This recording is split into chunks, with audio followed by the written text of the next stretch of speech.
Good evening friends, warm welcome to my channel গল্প হলেও সত্যি। আর গল্প বলার আগে প্রত্যেকদিন যেটা বলে নিই, আমি বা আমার চ্যানেল গল্প হলেও সত্যি কেউ কোনো রকম কুসংস্কার বা কোনো সুইসাইডাল অ্যাক্টিভিটি বা কোনো ব্ল্যাক ম্যাজিক এগুলোকে আমরা প্রমোট করছি না। আর আমার চ্যানেলের গল্পগুলোর এডিটিং বা গ্রাফিক্সে আছে আমার ভাই রাতুল চক্রবর্তী। আর আমি নিজে সায়লী ঘোষাল। আজকে চলে এসেছি নতুন 3টে গল্প নিয়ে, 3টে ভয়ানক ভয়ের গল্প। 3টেই 3জন সাবস্ক্রাইবার আমাকে পাঠিয়েছে। ভীষণ ভালো গল্পগুলো, শুনলে বুঝতে পারবে ভীষণ ইন্টারেস্টিং আর ভীষণ থ্রিলিং গল্প।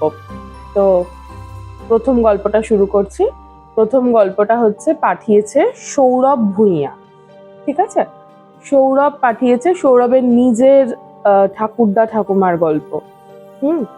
তো এটা সৌরভ এখন হচ্ছে বিবিএ করছে, আর ও যখন ক্লাস 7-এ পড়তো এটা তখনকার ঘটনা। তো সৌরভের ঠাকুরদা ছিলেন হচ্ছে একটু মানে পুজো করতে ভালোবাসতেন এরকম মানুষ আর কি। তো ওনাদের বাড়িতে নিজেদের বাড়িতেই 3তলায় একটা বড় সিংহাসন ছিল, তার মধ্যে একটা ছোট শ্বেত পাথরের কালী মূর্তি ছিল। তো ওই মূর্তি পুজো উনি প্রত্যেকদিন উনি নিজেই করতেন। তো নিজেই বাড়ির যেগুলো জোগাড় করে টোরে নিজে পুজো করতেন। তো এটা ওনার সকাল সন্ধ্যার একদম রুটিনের মধ্যে ছিল যে উনি এই পুজোটা করবেন। তো প্রত্যেকদিন ওনার শরীর অসুস্থ থাকুক যাই থাকুক না কেন, বেসিক্যালি ওনার শরীরে কোনো অসুস্থতা ছিল না তেমন, মানে ওনার বয়স তখন ছিল 76 বছর। 76 বছর বয়সেও কিন্তু ওনার শরীরে তেমন কোনো অসুস্থতা ছিল না। তো উনি ওই জন্য এবার সাধারণত যা হয় একটু জ্বরঝাড়ি বা একটু পেটের গন্ডগোল এগুলো তো সব মানুষেরই হয়। তো সেগুলো হলেও উনি ওই পুজোর ব্যাপারটা থেকে কোনো সময় এমন কোনো দিন নেই যে উনি পুজো করেননি। তো ওটা উনি খুব ভালোবেসে করতেন। তো উনি একদিন বর্ষার দিন উনি পুজো করতে গেছেন। উনি নিজেই ছাদের থেকে ফুল টুল তুলে নিয়ে এসে পুজো করতেন।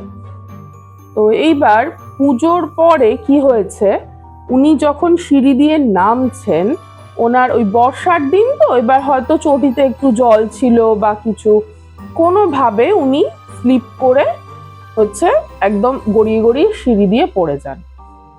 একদম পড়েই ওনার মুখ দিয়ে নাক দিয়ে ব্লিডিং স্টার্ট হয়। তো বাড়ির সমস্ত লোকজন তাড়াতাড়ি করে উঠিয়ে ওনাকে শোয়ায় বিছানায়। ডাক্তার সঙ্গে সঙ্গে পাশেই ডাক্তার থাকতেন, পাশে ওনাদের একটা দুটো বাড়ির পরেই ডাক্তারের বাড়ি। তো উনি তখন বাড়িতেই ছিলেন, লাকিলি ওনাকে ডাকা হয়। কিন্তু উনি এসেই ওনাকে চেক করেই বলেন যে উনি আর বেঁচে নেই, উনি মারা গেছেন। তো এবার স্বাভাবিকভাবে একটা অকস্মাৎ মৃত্যুতে সবাই তো মানে ভেঙে পড়ে ভীষণ রকম, কারণ এরকম না যে উনি অনেকদিন অসুস্থ ছিলেন, শরীরে শারীরিক অসুস্থতাতে যদি অনেকদিন বিছানায় পড়ে থাকেন তখন মানুষের মন একরকম ভাবে তৈরি হয়ে যায়। কিন্তু হঠাৎ করে এরকম সিঁড়ির থেকে পড়ে গিয়ে মৃত্যু, বয়স যাই হয়ে থাকুক না কেন উনি তো সুস্থ ছিলেন, এটা মানাটা খুব মুশকিল হয়ে পড়ে। বিশেষ করে সৌরভের ঠাকুমার, উনি ভীষণ রকম ভাবে ভেঙে পড়েন যে এই কি, মানে এটা তো স্বাভাবিক, সবার পক্ষেই খুব স্বাভাবিক যে হঠাৎ করে এরকম ভাবে একদম কোনো চিকিৎসার সুযোগই পাওয়া গেল না, হঠাৎ করে মৃত্যু। তো যাই হোক, তো এবার কিছু তো করার নেই, ওনাকে নিয়ে শ্মশানে যেতে হবে। তো এরকম এবার সমস্ত এই ব্যাপারটা ঘটে বিকেল নাগাদ। এবার সমস্ত কিছু মিটিয়ে ওদের বেরোতে বেরোতে, শ্মশানে বেরোতে বেরোতে প্রায় রাত 12টা বেজে যায়। এবার ওরকম 12টার সময় ওরা সবাই ওনাকে দাহ কার্য করার জন্য শ্মশানে নিয়ে যায়। এবার ভীষণ উনি তো ওনার ওয়াইফ ভীষণ, সৌরভের ঠাকুমা প্রচন্ড আছাড়ি বিছাড়ি করে কাঁদছেন, সবাই মিলে ওনাকে চুপ করানোর চেষ্টা করছেন। এবার কোনো মতে ওনাকে একটু বিছানায় শোয়ানো হয়েছে যে আপনি একটু শুন। সৌরভের মা কাকিমা সবাই মিলে শুইয়েছেন যে একটু শুন আপনি, অত এত এরকম করবেন না, আপনার এবার শরীর খারাপ হয়ে যাবে, এতটা করবেন না, কিছু তো করার নেই, দেখুন সবাই তো চেষ্টা করেছে, কিছু তো করার নেই। তো উনি এবার ওনাকে শোয়ানো হয়েছে। এইবার উনি শোয়ার মানে পরে ওই 12টা 12:30 নাগাদ ওনাকে শোয়ানো হয়েছে, 12:30 এরকম একটা নাগাদ। হঠাৎ করে 2টোর সময় উনি ঘুম ভেঙে একটু ঘুমিয়ে পড়েছিলেন, ঘুম ভেঙে উঠে বসেছেন, উঠে বসে এই তো আসছি আসছি, এই তো আসছি, এই তো আসছি, মানে জাস্ট বলেই উনি পড়ে গেলেন বিছানায়। আর সবাই মিলে তাড়াতাড়ি করে, মানে আশেপাশেই সবাই ছিল, এসে কি হয়েছে কি হয়েছে দেখতে গিয়ে দেখছে ওনারা শ্বাস পড়ছে না। আর ওই রকম আসছি আসছি উনি কিন্তু বলতেন হচ্ছে ওনার হাজবেন্ডকে। একদম এবার সাথে সাথে আবার ডাক্তার ডাকা হলো, মানে ডাক্তার এসেই আবার বললেন যে উনি আর বেঁচে নেই। মানে কি অদ্ভুত সিচুয়েশন! একটা বাড়িতে তখনও ওনার সৌরভে ঠাকুরদার তখনও দাহ কার্য সম্পন্ন হয়নি, তার মধ্যে হচ্ছে মানে ওরা আসেনি তখনও বাড়িতে, তার মধ্যেই হচ্ছে ওর ঠাকুমা মৃত। মানে কি অদ্ভুত রকম একটা ব্যাপার। উনি কাকে দেখেছিলেন, কাকে দেখে আসছি আসছি বললেন, এটা তো ভীষণ অদ্ভুত ব্যাপার। তো ওরা আবার বাড়ি এসে আবার সৌরভের ঠাকুমাকে নিয়ে আবার শ্মশানে গেলেন। মানে এই সিচুয়েশনটা মানে যে এত অদ্ভুত। এর পরের ঘটনাটা মানে এখান থেকে ঘটনা স্টার্ট। এরপরে যেটা হলো সেটা হচ্ছে রাত্রিবেলা সমস্ত জায়গায় দুজনকে একসঙ্গে দেখা যেতে শুরু করলো। ওই সৌরভের মা হয়তো রান্না করছেন, দেখছেন যে ওর ঠাকুমা পাশে কিছু একটা করছেন, ওর ঠাকুরদা বাইরে দাঁড়িয়ে রয়েছেন, মানে মানে বিভৎস ব্যাপার আর কি। একদিন সৌরভ একটু রাত জেগে পড়াশোনা করে, ও বসে আছে, ও পড়াশোনা করছে টেবিলে বসে, দেখছে যে ঘরের মেঝে দিয়ে ওর ঠাকুরদা মানে পায়চারি করছেন। ওর ঠাকুরদা মাঝে মাঝে ওরকম পায়চারি করছেন আর ওর ঠাকুমা বসে পান সাজছেন। হ্যাঁ, এমন না যে ওদেরকে খুব ইরিটেট করছে আত্মারা, কিন্তু তবুও ওই দেখা দেওয়াটাই তো একটা বিরাট ব্যাপার, যে যারা নেই, যে বেঁচে নেই, তাকে দেখা যাচ্ছে, এটাই তো মানে মানে বিরাট একটা ভয়ের ব্যাপার, তারা কিছু করুক আর না করুক। কিন্তু ওদের উপস্থিতি বাড়িতে একদম মানে ভীষণ রকম ফিল করা যাচ্ছে, যে এখানে দেখা যাচ্ছে যে অনেক সময় বাথরুমে ঢুকতে গিয়ে বাথরুমে দেখা যাচ্ছে বাথরুমে রয়েছেন। মানে ওরা একটা ভীষণ রকম ভয়ের পরিস্থিতিতে রয়েছে, যে ওরা জয়েন্ট ফ্যামিলি ছিল, ওর কাকিমা, ওর জেঠিমা সবাই একসঙ্গে থাকতেন একই বাড়িতে, প্রত্যেকে দেখতে পাচ্ছেন, বাচ্চা থেকে শুরু করে বড়রা প্রত্যেকে দেখতে পাচ্ছেন। এইবার মানে কাজকর্ম সব মেটার পরে কিছুদিন পর তো ওইরকম যখন যাচ্ছে, এরকম দেখা যাচ্ছে যে প্রত্যেক দিন কেউ না কেউ দেখতে পাচ্ছে, ছাদের থেকে নানান রকম আওয়াজ আসছে। সব থেকে অদ্ভুত লেগেছে আমার যে উনি খুব জোরে জোরে পুজো করতেন, মন্ত্র উচ্চারণ করে খুব জোরে জোরে। এইবার কোনো আত্মার মুখ থেকে মন্ত্র উচ্চারণ করার কথা আমি কোনোদিন শুনিনি, যেটা সৌরভ আমাকে বলল, যে ওরা মন্ত্র উচ্চারণ শুনতে পাচ্ছিল, যে কেউ হয়তো কোনোদিন শোনেনি যে মানে ভূতের মুখ বা আত্মার মুখ থেকে মন্ত্র উচ্চারণ হয়, কিন্তু ওরা প্রত্যেকদিন বাড়িতে মন্ত্র উচ্চারণ শুনতে পেত। ওর দাদুর যে খুব জোরে জোরে মন্ত্র উচ্চারণ করে পুজো করতো, সেটা ওরা শুনতে পেত। আর যেহেতু ওটা ওদের নিজেদের ফ্যামিলির ঘটনা, ও তো ঠিকই বলছে। যাই হোক, তো এবার ওরা একজন তান্ত্রিককে খবর দিল। তো ওই তান্ত্রিক আসলেন, এসে উনি আর কি বললেন যে ওনাদের আত্মা শান্তি পায়নি, হঠাৎ করে তো দুজন এরকম ভাবে চলে গেছেন, বয়স হয়ে থাকলেও ওনাদের তো এই মৃত্যুটা খুব একটা স্বাভাবিক ব্যাপার নয়, তো এই ওনাদের আত্মা শান্তি পায়নি। তো আপনারা একটা কাজ করুন, আপনারা একটু গয়ায় যান পিণ্ডি দিতে। আপনারা পিণ্ডদান করে আসুন, দেখবেন এটা ঠিক হয়ে যাবে আস্তে আস্তে। তো ওনারা তাই করলেন, ওনারা গয়ায় গিয়ে দুজনের একসঙ্গে পিণ্ডদান করলেন। তো তারপরে আস্তে আস্তে এই ব্যাপারটা, ওদের বাড়ির ব্যাপারটা এটা মিটল। এটাই ঘটনা, খুব অদ্ভুত ঘটনা সৌরভ। মানে সত্যি, মানে এরকম বাড়িতে এরকম একটা অকস্মাৎ দুজনের মৃত্যু, এটাও যেরকম একটা ভীষণ প্যাথেটিক ব্যাপার, আর তারপরে মৃত্যুর পরে যে এই দেখা যাওয়া, মানে এই উপস্থিতি, এটাই তো বিরাট ব্যাপার। সত্যি ভীষণ অদ্ভুত ঘটনা। তো বললাম, তুমি আমাকে জানাতে বলেছো, যে বললে তোমাকে জানাতে, আমি তোমাকে জানিয়েও দিয়েছি। ঠিক আছে, তো এই ঘটনাটা আজকে এই পর্যন্তই। নেক্সট ঘটনায় আসছি। আচ্ছা, এই ঘটনাটা হলো, এটা পাঠিয়েছে আমাকে তৃষা বারুই। হ্যাঁ, এটাও খুব অদ্ভুত ঘটনা। তৃষার ঠাকুমার ঘটনা পাঠিয়েছে। এটা হচ্ছে ওনাদের, ওর ঠাকুমার বাড়ি ছিল হচ্ছে মুর্শিদাবাদে। তখন ওর ঠাকুমার ওই 5-6 বছর বয়স আর কি। আর ওর ঠাকুমারা আর কি 4 বোন ছিল। ওর ঠাকুমার নাম ছিল বেলা, আর বাকি বোনদের নাম খুব একটা ইম্পর্টেন্ট নয়, আমি বলছি না। তো ওই বেলা যিনি, উনি আর কি ওনার 4 বোনের পরে তারপরে আরো 2 ভাই ছিল, তাও তারা তখনো হয়নি, ভাইরা তখনো হয়নি। আর ওই ঠাকুমার বাবা ছিলেন হচ্ছে ওখানকার ডাক্তার, আর একটু গ্রামের দিকে। তো ওনার খুব ভালো পসার ছিল, যে খুব মানে, আর খুব উনি মানে কম পয়সা কম নিতেন, অনেক সময় নিতেন না, গরিবদের অনেক সেবা করতেন, গরিবদের কাছ থেকে পয়সা নিতেন না, এই জন্য উনি খুব ওখানকার ফেমাস ছিলেন, ওনাকে এক ডাকে সবাই চিনতো। তো ওই কারণে, আর খুব ভালো চিকিৎসা করতেন। ওই সময় তো চিকিৎসা ব্যবস্থার এত উন্নতি ছিল না, কিন্তু উনি খুব ভালো চিকিৎসা করতেন, খুব ক্রিটিক্যাল কেস উনি ঠিক করে দিতেন। তো সেই কারণে ওনার খুব ওখানে নাম ডাক ছিল।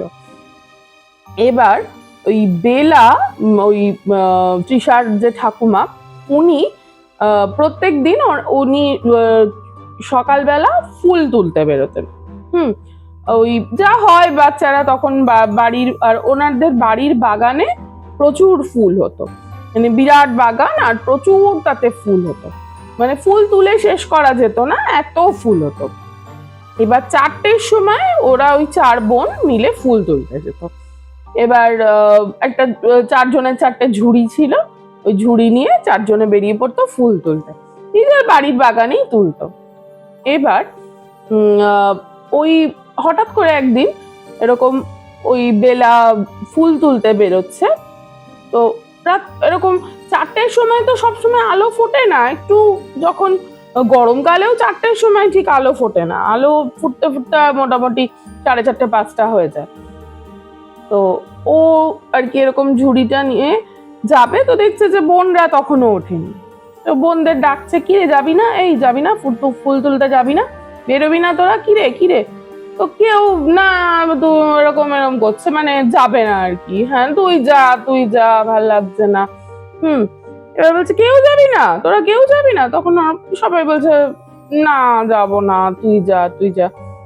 এবার ও ভাবছে যে দূর থাক, কাউকে যেতে হবে না, আমি যাই বলে ও ঝুড়ি নিয়ে বেরিয়ে পড়েছে।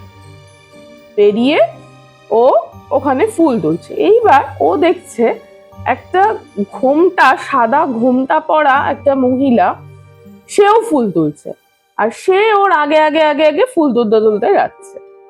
তো তখন অবাক হয়ে গেছে, বলছে যে আরে কি হলো, এইটা কে, আমাদের বাড়িতে আমি তো একে তো কোনোদিন দেখিনি। তারপরে বলছে, শুনছেন? আর সে তাকাচ্ছে না, সে তাড়াতাড়ি করে ফুল তুলে, তার হাতেও একটা ঝুড়ি, তাড়াতাড়ি করে ফুল তুলে নিয়ে চলে যাচ্ছে। এবার ও তখন অবাক হয়ে গেছে, ভাবছে যে কি দেখছে, যে ওই মহিলা আগে আগে ফুল তুলে নিয়ে যাচ্ছে, আর ও বেশি ফুল পাচ্ছে না, কারণ ওনার তো তোলা হয়ে যাচ্ছে ফুল, উনি নিয়ে চলে যাচ্ছে। এবার ও না কিরকম একটা ঘোরের মধ্যে পড়ে গেছে, আরে এটা কে, এরকম পেছন ও না ওর পেছন যাচ্ছে, ওই মহিলার পেছনই ও ফুল তুলতে যাচ্ছে। এদিকে যেদিকে যেদিকে তুলছে সেদিকে সেদিকে যাচ্ছে। তো যেতে যেতে হঠাৎ করে না ওর পায়ে একটা মনে হলো যেন কিছু একটা ঢুকলো। তো সেটা দেখছে যে একটা কাঁটা ঢুকে গেছে পায়ে, মানে চটি করে ভেদ করে একটা কাঁটা ঢুকে গেছে। তো সেখান থেকে রক্ত বেরোচ্ছে। এবার ও না রক্তটা মানে ওই চটিতে যে কাঁটা ঢুকে গেছে ওটা ও দেখতে গিয়ে কাঁটাটা বার করতে গিয়ে উপর দিকে মুখটা তুলে তাকিয়েছে, দেখছে যে কেউ নেই। জানি মহিলাটা কোথায় গেল। এক্ষুনি ফুল তুলছিল, ও ভাবছিল যে মাকে জিজ্ঞেস করবে যে এরকম কাউকে চেনো কিনা যে এরকম ফুল তোলে ভোরবেলা। এইবার ও ওই একটু গেটের থেকে বাইরে দিকে এসছে দেখতে যে কোথায় গেল। দেখছে মহিলাটা চলে যাচ্ছে, সামনের দিকে হেঁটে চলে যাচ্ছে। এইবার ও তখন ওই গেট দিয়ে বেরিয়ে ওই মহিলাটার পেছন পেছন যাচ্ছে। গিয়ে মানে ও দেখতে চেষ্টা করছে যে মহিলাটা কোথায় যাচ্ছে। আর মহিলাটা ও ডাকছে অথচ শুনছে না, শুনছেন শুনছেন এরকম বলছে, সে কিন্তু তাকাচ্ছে না। তো এরকম মানে ও যেতে যেতে বেশ খানিকটা কিন্তু চলে গেছে। ও হেঁটে যাচ্ছে, এগিয়ে যাচ্ছে, ওনার পেছন পেছন যাচ্ছে, যেতে যেতে বেশ খানিকটা এগিয়ে গেছে। এগিয়ে গিয়ে দেখছে যে একটা মোড় আছে, সামনের দিকে একটা রাস্তা চলে গেছে, আবার একটা ডান দিকে একটা রাস্তা ঘুরে গেছে। দেখছে ওই মহিলাটা সোজা চলে যাচ্ছে, আর ডান দিকের রাস্তাটা দিয়ে একটা খুব সম্ভ্রান্ত ধুতি পাঞ্জাবি, সাদা ধুতি পাঞ্জাবি, হাতে লাঠি, চোখে চশমা পরে একজন আসছেন ওই ওই গলি ওই ডান দিকের রাস্তাটা দিয়ে। দিয়ে বলছে, এই শোনো, তুমি ডাক্তারবাবুর মেয়ে না? তো তখন ও বলছে হ্যাঁ হ্যাঁ। তখন বলছে এখানে কি করছো? তখন বলছে ওই ফুল তুলতে বেরিয়েছিলাম। বলছে কি, রাত 2টোর সময় তুমি ফুল তুলতে বেরিয়েছো? তো তখন ও বলছে 2টো? তখন বলছে কটা বাজে এখন?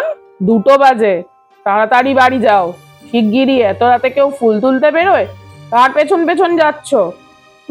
তো তখন না হঠাৎ করে ও তাকিয়ে দেখছে যে সামনে কেউ নেই, কোনো মহিলা নেই, কেউ নেই। আর ওটা সোজা রাস্তা, ওখান দিয়ে কোথাও আর এদিক ওদিক যাওয়ার নেই, কাউকে দেখতে পাচ্ছে না। তো তখন বলছে যে আমি কি, এখন 2টো বাজে, আমি তো বুঝতেই পারিনি। বলছে যাও শিগগিরই বাড়ি যাও, তাড়াতাড়ি বাড়ি যাও, ঠিক আছে আমি এখানে দাঁড়াচ্ছি, তুমি বাড়ি ঢোকো। তো উনি এবার ওখানে দাঁড়ালেন, ও আস্তে আস্তে করে গিয়ে বাড়িতে ঢুকে গেছে। ঢুকে এবার তো ভাবছে যে মা তো দেবে একেবারে, যদি শোনে এরম রাত 2টোর সময় ও ফুল তুলতে বেরিয়েছিল। তো তাড়াতাড়ি করে ঝুড়ি টুড়ি রেখে শুয়ে পড়েছে গিয়ে। এবার ও শুয়ে শুয়ে ভাবছে যে ওই জন্য তো 2টো বাজে বলে এই বোনরা কেউ উঠতে চায়নি, তাহলে আমি তো ঘড়ি দেখিনি। ওর ঘুম ভেঙে গেছে, ও ভাবছে যে ভোর হয়ে গেছে, ও এরকম ফুল তুলতে বেরিয়েছে। এইবার এবার ও বলেইনি যে ওরকম ভোরবেলা উঠে ও বেরিয়েছিল, বেশ কিছুদিন ও বলেইনি। এইবার একদিন না ওর বাবা অনেক সময় ওদেরকে কোথাও মানে ট্রিটমেন্টের জন্য কোথাও গেলে অনেক সময় হয়তো কল এসেছে, কাউকে একটা নিয়ে যেত, এমনি নিয়ে যেত তখনকার দিনে। এবার ওর বাবার একটা ওই ফিটন গাড়ি ছিল, ওই ঘোড়া টোড়া দেওয়া, মানে ওটা ওর বাবার পার্সোনাল গাড়ি নয়, কিন্তু ওটা মানে ঠিক করা ছিল, যখন উনি কোথাও যাবেন ওই গাড়িটা এসে দাঁড়াতো, ওই গাড়িটাতে করে ওরা যেত। এবার ওনাকে ওই ফিটন গাড়িটাতে নিয়ে ওকে নিয়ে বেলাকে নিয়ে উনি গেছেন। এবার তখন তো ছোট 5-6 বছর 7 বছর বয়স, অত তো বোধ নেই যে কোথায় যাচ্ছে, বাবা কোথাও নিয়ে যাচ্ছে ও যাচ্ছে। এইবার একটা দেখছে বিরাট একটা জমিদার বাড়ির সামনে ওর বাবা দাঁড়ালেন, ওইখানে গাড়িটা দাঁড়ালেন, আর ওরা ওই বাড়িটার মধ্যে উঠেছে। উঠে ওই সিঁড়ি দিয়ে উঠে গিয়ে একটা বৈঠকখানার ঘরে বসেছে। ওখানে কলে গেছিল ওর বাবা। তো সেখানে একজন মহিলা অসুস্থ, ওনাকে দেখতে গেছিল।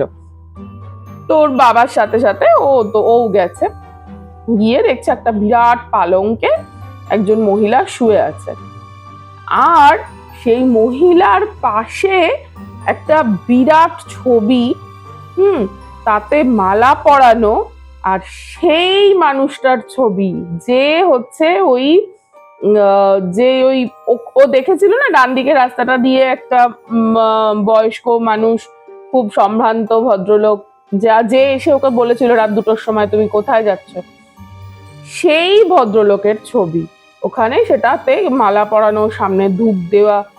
ও না দেখে পুরো চমকে গেছে, বলছে আরে ইনি কে? তখন বলছে যে ইনি তো এখানকার জমিদার ছিলেন। তো আমি নামটা বলছি না, হ্যাঁ, তো বলছে যে ইনি তো এখানকার জমিদার ছিলেন, তো সে তার ছবি এখানে, যিনি কবে মারা গেছেন। তখন বলছে ইনি তো মারা গেছে বছর 3 হয়ে গেছে। আর ওর সাথে যে ঘটনাটা ঘটেছে তো 2-2.5 মাস হয়েছে সেই ঘটনাটা। ও ভয়ে, ও তো তার আগে বলেনি, ওই সময় ও বলে দিয়েছে যে এরকম আমি দেখেছি ওনাকে, এরকম ভাবে রাস্তায় আমি দেখেছি। এইবার তো সবাই মিলে ওকে, মানে তুই কেন এরকম মাঝরাত্রিরে বেরিয়েছিস এই সে করে, আর ওর তো তখন মানে বুকের মধ্যে ধকধক করছে যে ও কাকে দেখেছে তাহলে একদম। আর ওই ওই ভদ্রলোকেরও আর কি ওর বাবাই ট্রিটমেন্ট করতেন, সেই জন্য ওই ভদ্রলোক খুব ভালো করে চেনেন ওর বাবাকে, তো ওই জন্য ডাক্তারবাবুর মেয়ে বলে। আর সম্ভবত যার পেছন পেছন ও যাচ্ছিল সেটাও কোনো হয়তো মানে বাজে আত্মা, তার থেকে উনি আর কি ওকে বাঁচিয়ে দিয়েছেন। এইটাই হচ্ছে ঘটনা, যেটা সামারি করা গেছে যে এরকমই আর কি ঘটনাটা। খুব অদ্ভুত ঘটনা, ভীষণ অদ্ভুত তৃষা, খুব ভাল লেগেছে আমার। এই এই ফুল তোলা নিয়ে বেশ কিছু ঘটনা না আমি ছোটবেলায় শুনেছি, ওই জন্য এটার একটা নস্টালজিয়া আছে আমার, মানে আমার মার কাছ থেকে, আমার দিদার কাছ থেকে, এরকম আমি বেশ কিছু এই ফুল তোলা নিয়ে ঘটনা শুনেছি, আমি পরে সেগুলো শেয়ার করব। তো অনেকটা এই টাইপেরই ঘটনা, মাঝরাত্রিরে বেরিয়ে যাওয়া, এই ঘটনাটা বেশ একটু কমন, কিন্তু আমার খুব ভাল লেগেছে ঘটনাটা, ওই জন্য বললাম। তো এই ঘটনাটা এই পর্যন্তই, খুব ভাল লেগেছে, আশা করছি তোমাদেরও ভাল লাগবে। নেক্সট ঘটনায় আসছি। আচ্ছা, এইবার যে ঘটনাটা বলবো এটা পাঠিয়েছে হচ্ছে পাপিয়া ঘোষ। পাপিয়া নিজের জীবনের ঘটনাই পাঠিয়েছে, নিজের জীবনেই একটা খুব অদ্ভুত ঘটনা ঘটেছিল, ও সেটাই পাঠিয়েছে। তো পাপিয়ার বাড়ি হচ্ছে, পাপিয়ার এখন 35 বছর বয়স, আর এই ঘটনাটা যখন হয়েছিল তখন ওর ওই 12-13 বছর বয়স ছিল। আর ওর দাদা রাকেশ ওর থেকে 3 বছরের বড়। তো ওদের বাড়িটা সেই সময় প্রমোটিং হচ্ছিল, ওদের পুরোনো বাড়িটা। তো প্রমোটিং এর জন্য, এবার প্রমোটিং এর জন্য হয় না যে প্রমোটার যিনি থাকেন উনি আর কি নতুন বাড়ি, একটা বাড়ি বা ফ্ল্যাট কিছু একটা ঠিক করে দেন যেখানে হচ্ছে ওরা থাকবে। তো সেরকম একটা জায়গায়, এবার তখন মানে খুব চারিদিকে প্রচুর ফ্ল্যাট এরকম ছিল না, এখন যেমন মানে ফ্ল্যাট ব্যাপারটা, ফ্ল্যাট অ্যাপার্টমেন্ট এগুলো ভীষণ কমন। এটা তো বেশ বেশ কিছুদিন আগের ঘটনা আমি বলছি, প্রায় 15-20 বছর আগে। ও তখন অতটা ফ্ল্যাট কালচার ছিল না, কিন্তু ওদের তার মধ্যেও ওদের বাড়িটা ফ্ল্যাট হচ্ছিল। তো ওই কারণে ওই প্রমোটার ওদের একটা একটু পুরনো হয়ে গেছে এরকম একটা ওই যে আবাসনগুলো হয় ওই রকম জায়গায় ওদের একটা ফ্ল্যাট আর কি ঠিক করে দিয়েছিল, যে ওখানে ওরা 4 জন, ওর বাবা মা, ও আর ওর দাদা থাকবে, এরকম ঠিক করে দিয়েছিল। তো ওরা ওখানে শিফট করে গেল। এবার যেদিন শিফট করেছে সেদিনই হচ্ছে, মানে আবাসনে না অনেক লোক ছিল না, মানে বেশ কিছু ফ্ল্যাটে তালা দেওয়া এরকম, কিন্তু ওদের অপোজিট একটা ঘরে একটা বয়স্ক ভদ্রমহিলা থাকতেন। আর ওরা ওরা ওখানে আসলো, ওই সামান্য একটু পুজো টুজো করে নিয়েছিল যা হয়।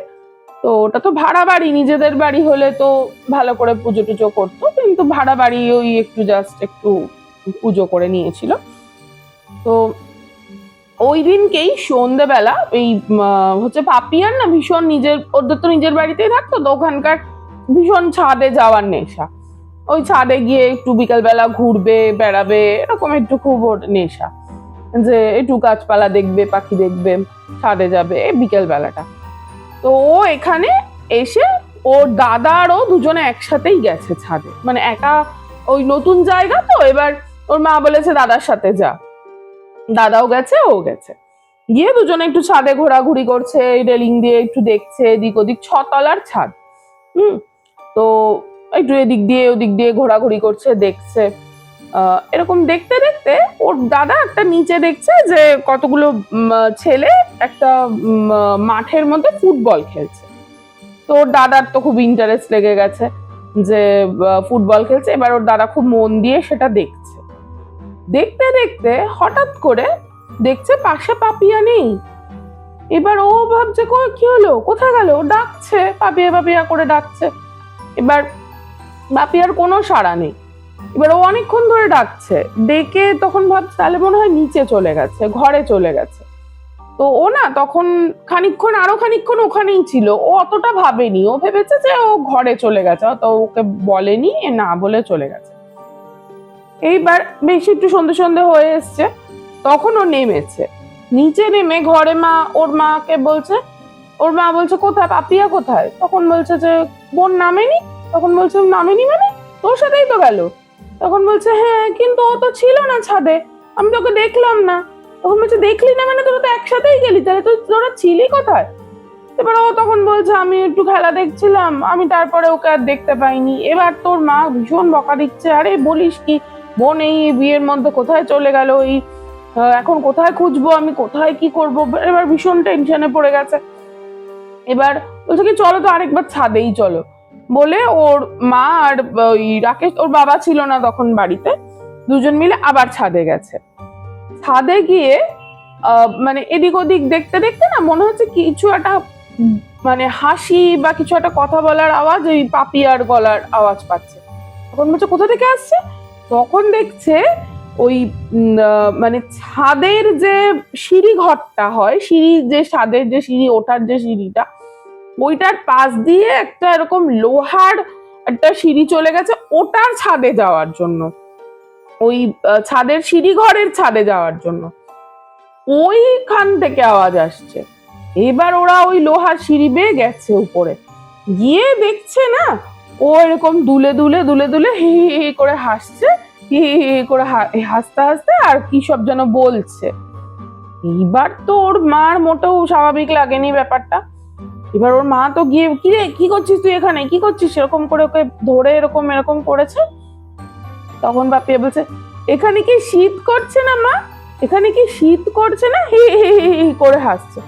মা বলছে শীত করছে, তো গরমকালের মধ্যে তো শীত করছে, তাড়াতাড়ি চল তাড়াতাড়ি চল বলে, না না আমি নামবো না, আমি এখানেই থাকবো, আমি নামবো না, আমি এখানেই থাকবো, এরকম করছে।